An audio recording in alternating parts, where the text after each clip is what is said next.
তাবিঈদের মধ্যে মুহাম্মদ ইবনে সিরিন খুব ভালো স্বপ্নের ব্যাখ্যা জানতেন। এক লোক এসে মুহাম্মদ ইবনে সিরিনকে বলল যে আমি দেখলাম আমার ছেলে পানি খেতে খেতে পেটটা এত বড় হয়ে গেছে।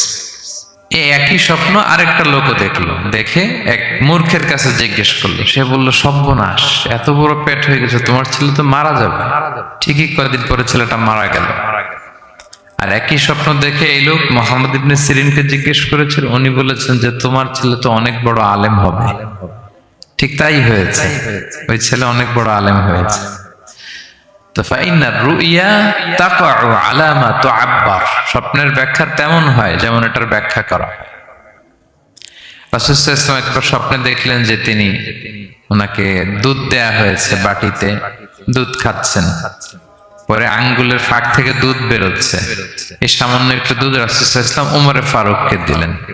সাহাবারা বললেন, মাযা আউয়ালতা বিহি ইয়া রাসূলুল্লাহ, এটা তাবিল কি? তখন বললেন, আউয়ালতু বিহি আল ইলম, এটা দিয়ে আমি জ্ঞান বুঝিয়েছি, মানে উমরে ফারুকের আল্লাহ তাআলা অনেক জ্ঞান দিবে।